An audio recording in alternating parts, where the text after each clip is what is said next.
AIMIM का ऐलान, अगर एआईएमआईएम को अच्छी खासी सीटें आई और त्रिशंकु विधानसभा बनी तो अगर वो महागठबंधन के साथ जाएंगे तो शर्त एक होगी, एक मुस्लिम डिप्टी सीएम। इसी ने हड़कंप पैसा मचाया था कि महागठबंधन से लेकर एनडीए के घटक दल मुसलमान मुसलमान मुसलमान मुसलमान चिल्लाने लगे। क्यों?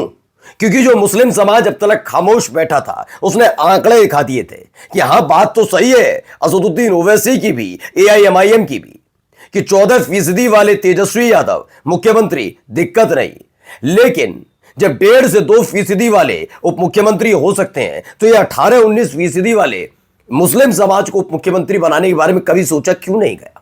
बस इसी ने बेचैनी पैदा की। उस बेचैनी की वजह से आरजेडी ने जो किया था उसकी पोल किसने खोली आज आपको दिखाऊंगा।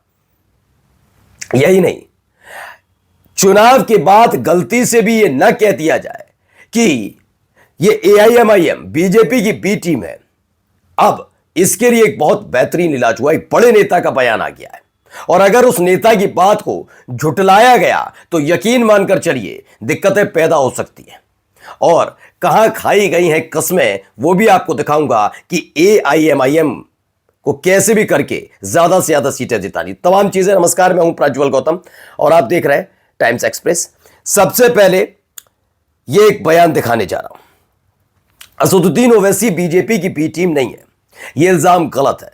मुझे पता है उनकी बीजेपी के साथ कोई भी गुप्त मीटिंग नहीं होती, वह बहुत सीनियर काबिल आदमी है। पहले आप असदुद्दीन ओवैसी को समझ लीजिए। और बयान किसने दिया पहले बता देता हूं, आजम खान साहब ने। समाजवादी पार्टी के कद्दावर नेता नहीं है, बस ये समाजवादी पार्टी के संस्थापक सदस्य हैं। नेताजी यानी मुलायम सिंह यादव, शिवपाल सिंह यादव, आजम खान, छोटे लोहिया और ऐसे कई तमाम नेताओं ने मिलकर समाजवादी पार्टी का गठन किया था 1992 में। ठीक है, ये उन्हीं में से एक है। आजम खान साहब ने जिस तरह से असदुद्दीन ओवैसी के लिए बोला है यह बताने के लिए काफी है कि अब अगर आगे जाकर इंडिया गठबंधन में से किसी ने कहा बीजेपी की बी टीम, बीजेपी की बी टीम, तो यकीन मानकर चलिए वो आजम खान को झूठा बता रहे हैं। अब क्या कह पाएंगे?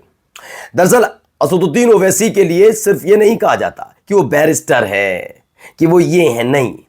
असदुद्दीन ओवैसी से बातचीत करने, असदुद्दीन ओवैसी से डिबेट करने और असदुद्दीन ओवैसी का इंटरव्यू लेने के लिए थोड़ी जानकारी दुरुस्त करनी रखनी होती है। असदुद्दीन ओवैसी जो है, ओवैसी के साथ विपक्ष का कोई नेता बैठकर डिबेट नहीं कर सकता, पहला। ठीक है, दूसरा, एंकर भी अगर कोई सवाल पूछता है तो वो जानता है कि जितने सवाल मैं पूछूंगा उस सवाल में खुद खामी निकाल देंगे असदुद्दीन ओवैसी, इतने जानकार है। और जब आदमी जानकार होता है ना तो उसके बाद उसको इसी तरीके से बी टीम, सी टीम, 3 टीम, फी टीम करते रहते हैं।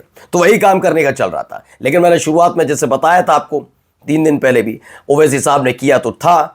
उन्होंने कहा था इस बार गुपचुप तरीके से बात नहीं हो, क्योंकि हर चुनाव के बाद यह हमें वोट कट हुआ, बीजेपी की बी टीम बताते हैं। तो एआईएमआईएम के प्रदेश अध्यक्ष पहुंच गए थे आरजेडी के दफ्तर पर।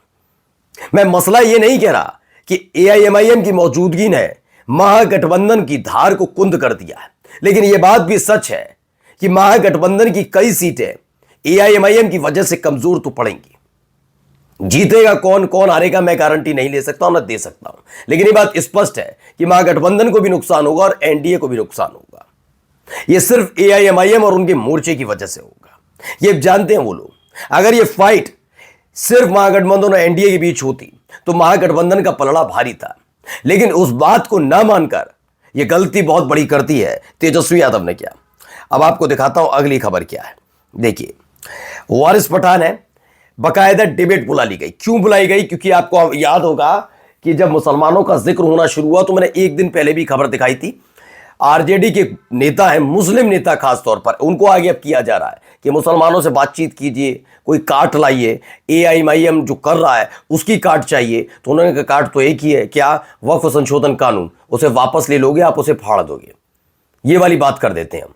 तो ये पूरा प्रोग्राम तय किया गया। हमने एक दिन पहले आपको बयान सुनाया था, मंच से वो बता रहे थे कि आप डॉक्टर संजीव कुमार को वोट दीजिए, उनकी वजह से तेजस्वी मुख्यमंत्री बनेंगे और तेजस्वी मुख्यमंत्री बनेंगे तो जैसे ही सरकार बनेगी इस बिल को फाड़ दिया जाएगा, ये वक्फ संशोधन कानून वाला।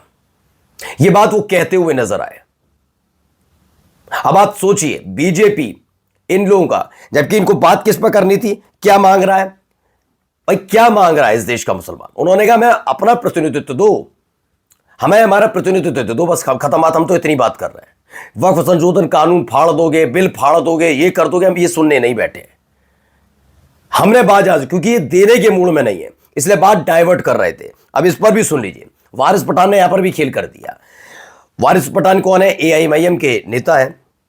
उन्होंने बताया कि वक्फ काले कानून का बिल संसद में जब लाया गया तब सबसे पहले हमारे पार्टी के प्रेसिडेंट असदुद्दीन ओवैसी साहब ने बिल को फाड़ करके फेंक दिया था। तब कहां थे आरजेडी वाले? बाद में हमारी पार्टी ने इस असंवैधानिक काले कानून के खिलाफ सुप्रीम कोर्ट में याचिका भी डाली। क्या आरजेडी ने डाली? सिर्फ चुनाव के वक्त इनको मुसलमानों की याद आती है। और मसला सिर्फ आरजेडी का नहीं है दोस्तों, ये क्लियर कट बात है, सिर्फ आरजेडी और कांग्रेस का नहीं है। मैं पहले भी दिखा चुका हूं, नीतीश कुमार से लेकर चिराग पासवान दोनों बेचैन चल रहे हैं, बड़ी दिक्कत में चल रहे हैं। वो समझ नहीं पा रहे कि कहां से शुरू किया जाए और कहां खत्म किया जाए। क्योंकि आप बीजेपी के नेता तो बोल सकते हैं बुर्का, माचिस, झटका और नमक हराम, जो भी बोलते रहे, लेकिन वो तो जानते हैं ना, चाहे बीजेपी के साथ हो ना हो, वोट तो हमें भी मुसलमानों का भी चाहिए। मुसलमान भी हमारे लिए उतना ही जरूरी है, ये बात तो वो भी जानते हैं ना। इसलिए वो पूरे बैकफुट पर आकर खड़े हुए हैं।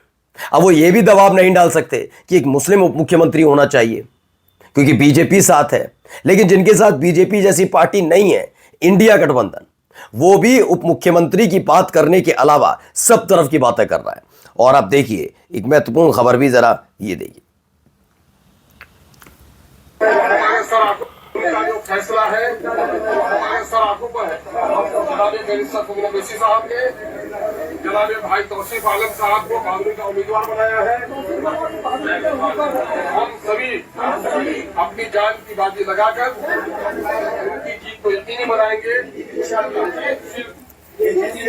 तौसीफ आलम की नहीं, एमआईएम की होगी, एमआईएम की नहीं बल्कि मजलूमों की होगी और इंसाफ की लड़ाई हमारी आगे बढ़ेगी।